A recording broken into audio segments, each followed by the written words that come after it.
श्री स्वामी समर्थ. जर तुमच्या दारापुढे अंगणात तुम्ही पारिजातकाचं झाड लावलं असेल तरी हा व्हिडिओ बघा, आणि जर तुम्ही पारिजातकाचं झाड लावलं नसेल तर हा व्हिडिओ बघून नक्कीच तुम्ही तुमच्या दारापुढे पारिजातकाचं झाड लावणार, ही मी खात्री देऊन सांगते. कारण मी आज माहिती खूप छान घेऊन आलेली आहे.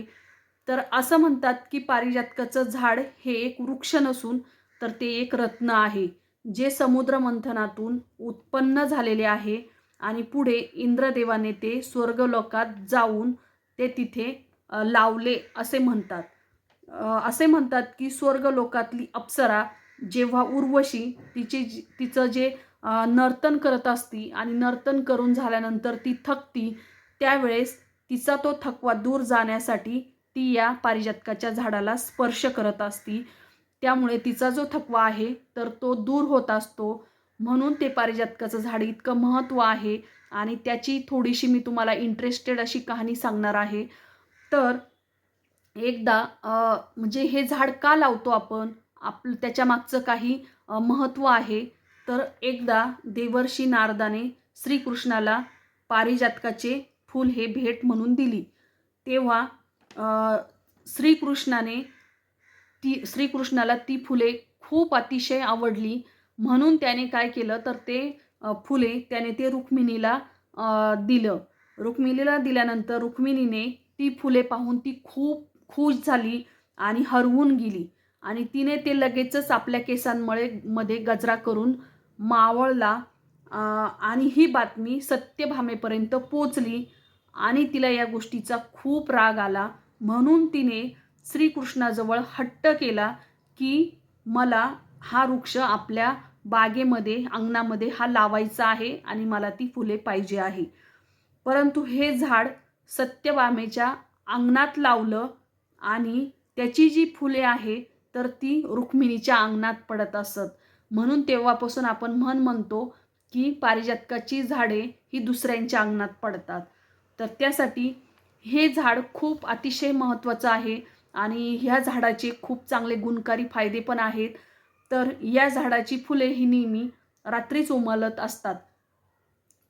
बऱ्याच ठिकाणी असं म्हणतात ही रात्रीच फुलं उमलून आणि ती गळतात, कारण ही फुले दिवसा कधीही गळत नाही.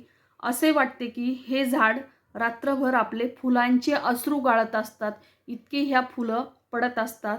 तर हे एकदम पांढरशुभ्र असं पाकळ्यांचं 8 पाकळ्या असतात किंवा 7 पाकळ्या असतात ह्या फुलाला आणि एकदम केशरी रंगाचं असं गडद केशरी रंगाचं याचं देठ असतं. दिसायला अगदी मनमोहक आणि शांत मंद सुवास देणारं हे फूल आहे.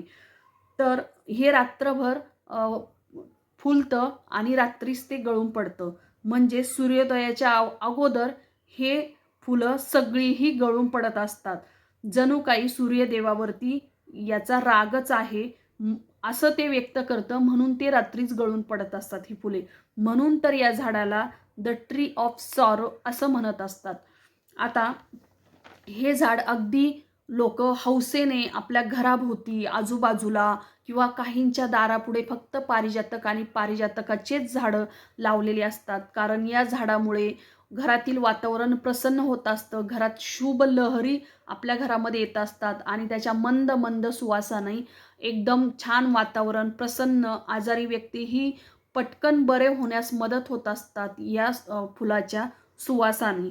आता असं म्हणतात की ज्यांच्या अवतीभोवती, घराच्या अवतीभोवती जर हे झाड लावलेलं असेल तर ते एकदम नशीबवान असं समजलं जातं.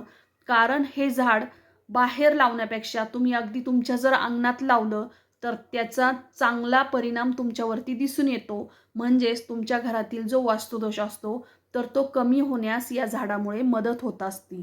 तसेच ज्यांच्या अंगणामध्ये ही पारिजातकाची फुलं पडत असतात तर त्यांच्यामध्ये साक्षात लक्ष्मीचा वास त्यांच्या अंगणामध्ये राहतो. कारण जिथे पारिजातकाची फुलं तिथे लक्ष्मी असतीच. म्हणून त्यांच्या घरी कधीही लक्ष्मीची कमी नसते. आणि ही फुले आपण त्या फुलांच्या सुवासामुळे, त्या फुलांमुळे आपल्यातील जे काही थकवा आहे तर तो थकवा निघून जाण्याचं काम हे फुलं करत असतात.